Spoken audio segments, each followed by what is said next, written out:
firstly, there's no technology that fits all the cases. When you go straight to the numbers and you try to think the cheapest way to decarbonize it, considering that there's trillions of dollars of infrastructure around still. So the cheapest marginal cost to decarbonize is carbon capture, generally speaking. But there's a lot of challenges with carbon capture. You need to have a sequestration option or a utilization option. So, it's not really available for all the assets that we have today.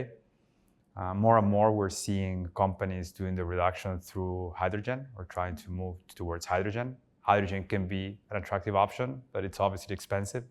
It's expensive to produce it. If you compare it to natural gas, the economics are a little bit challenging, but it is a viable technology available today that works. And a company that is part of a group called Tenova is one of the leaders in this DRI technology, hydrogen ready.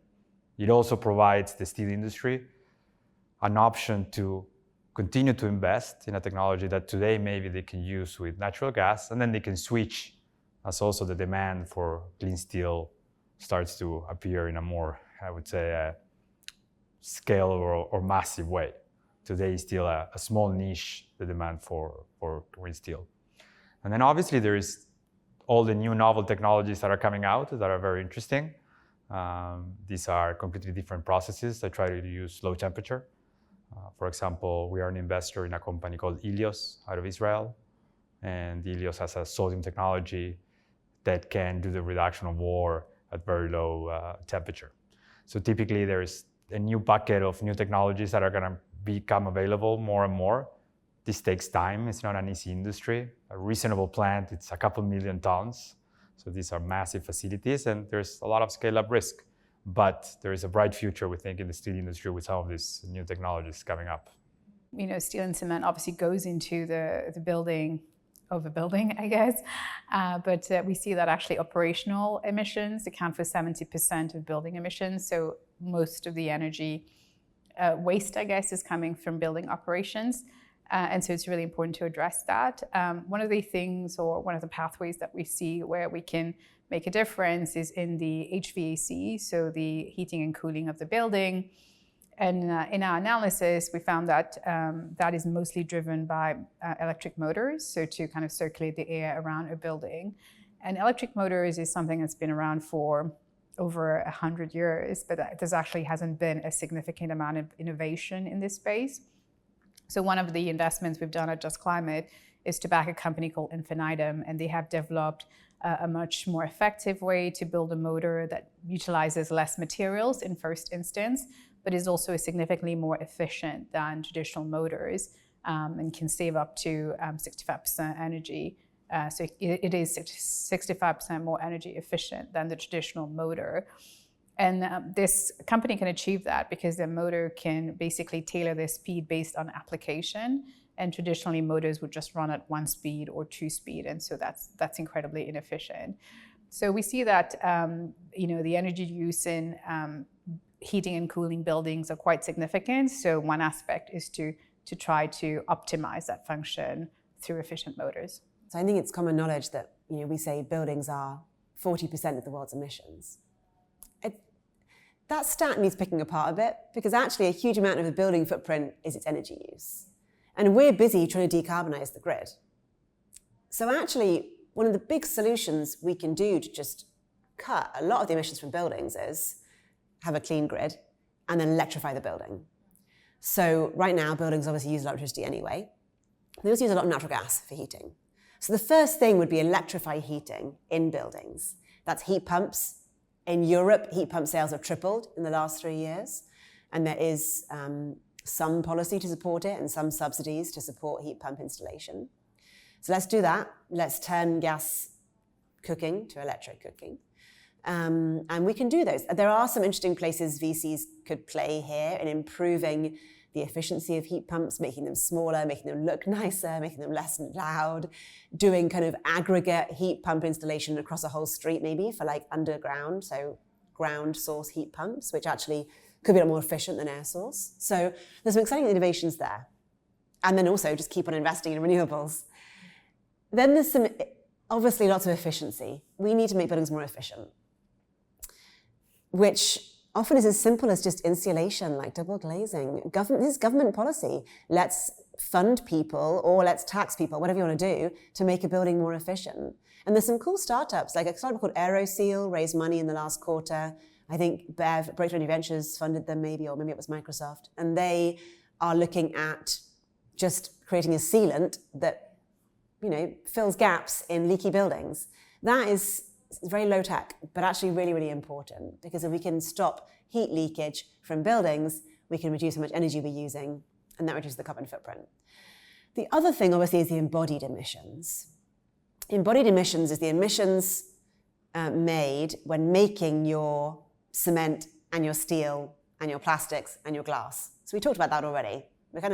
If you're decarbonising the heavy industry, you're inherently decarbonising the building sector where that stuff is going.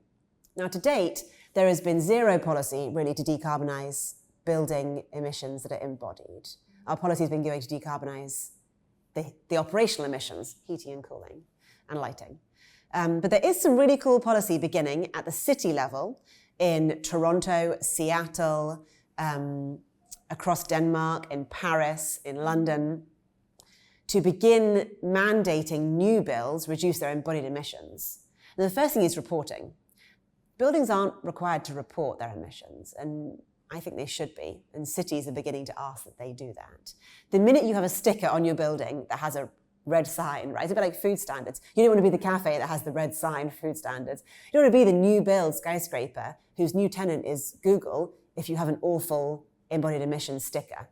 So I think just visibility is going to change massively the way that investors think about buildings, which will stimulate, hopefully, demand for green steel, green cement, which will be really cool.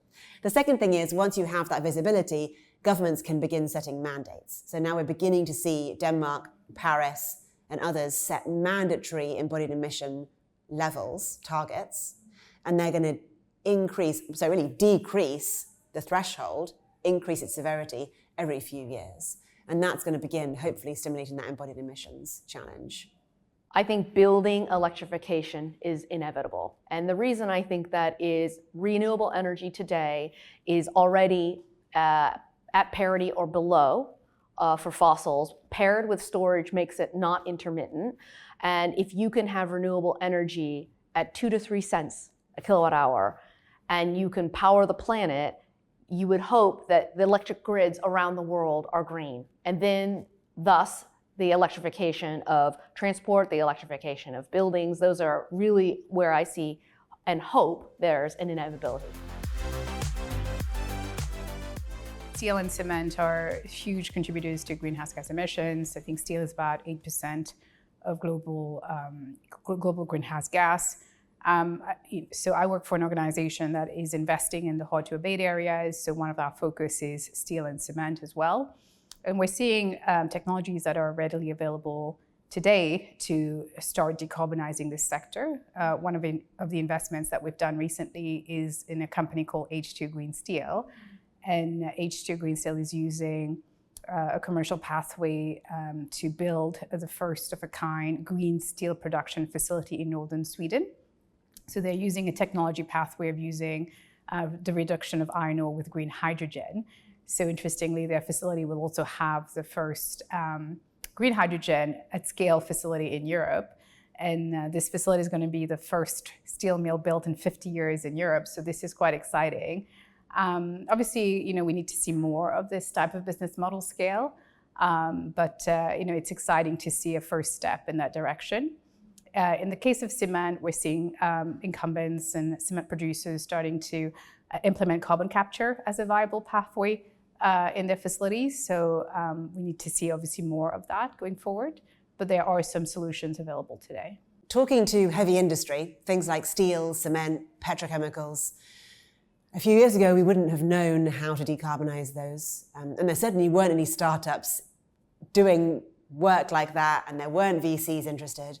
The last 2 years, we've seen a real transformation, I think partly because we now know how we're going to decarbonize the power sector and most of the transport sector.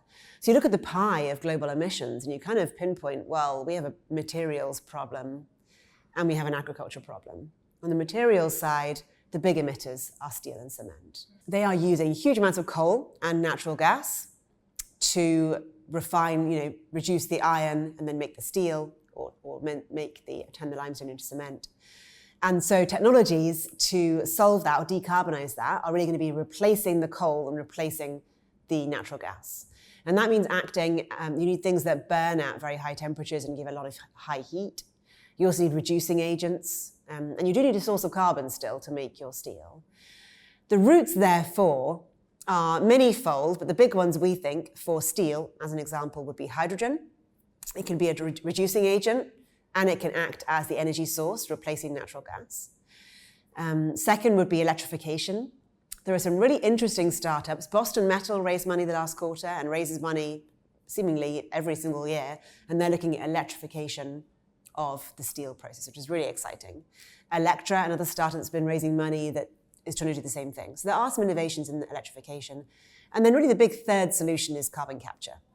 There are many bits of the process that will still need coal and gas in certain countries. And so maybe we can just bolt on carbon capture the emissions, decarbonize that way. Cement is difficult because half of cement's emissions are actually emitted from the limestone in the process of making the cement, which means there is no other option besides carbon capture, or you reinvent what cement is. And there are startups working at that. There's some very cool startups looking at things like microbe-based cement substitutes, obviously using more clinker, so using less limestone, or recycling, for instance, cement as a way of reducing that potential limestone. But yeah, those are the big things really. And there's innovation in all of those spaces, which is really exciting. For the climate revolution, we don't need all these companies to be moderately successful. We need a few of them to really change massive industries. You need 2 or 3 steel companies to totally change the steel industry, and then you're going to have a reduction of 9% of global CO2 emissions. So we must be willing to take that type of risk and saying, if it, both in the interest of funds in terms of pure financial returns, but in the interest of the planet when it comes to seeing and wanting these technologies to succeed, we must be willing to take those risks and say, we need 1 company, 2 companies, 3 companies, a very small pool to succeed and to decarbonize a massive industry. And that's going to be all the upside that we're looking for. I think it very much depends on what type of steel product you're actually doing and what's the impact on the full construction of whatever product ultimately the consumer is buying. So, today we heard, how much is steel within a car. And it's fairly low. So for BMW to sell maybe let's say a carbon neutral car, they can probably pay a green premium. Now, if you flip that around and you go to a construction, it becomes a little more difficult. So really you see the green premium effect in those segments that really the incidence of steel is low and the customer is paying for not a commodity, but a product that can be priced on a different way, and eventually a green premium can get incorporated into the full cost without significantly affecting the full cost of the product. So, I think you need to find those niches, but in the end, they're a little bit niches because when you look at the bulk of the demand for steel, construction, for example, is a big part of it. So, what we see is companies getting ready to decarbonize, making investments that are not going to become stranded when the demand for green steel becomes the norm and the base, and starting to look forward into how can they integrate more efficiently into a new supply chain that demands cleaner products, not only for steel, but for any product in the market. This year, we've seen H2 Green Steel raising almost $5 billion to build this plant, raising debt on a green steel project. So it's very exciting. It clearly shows that there's real economics behind it, and it's very, I would say, encouraging for everybody in the steel industry to also think about how they can build a business case with a green steel that it will be more expensive, but it can find markets for sure. There's a lot of things from the steel industry that can become construction material. So, we look at it as how can we help support a circular economy in some ways where, for example, the steel slag can become construction material, Or if you do methane pyrolysis and you have carbon black, how can that go into that segment? And obviously, the opportunities there, just because of the emission footprint of cement, is it's complex. So we have looking at it that way. We think that there's new materials coming in. We think that when we think about the composition of those in 10, 20 years, they're going to be substantially different, like they were commenting today. And we're looking to see how we can, from the steel industry and from other dynamics of the energy transition, contribute to support new materials that specifically go around this circular economy, where something waste can become part of a building product.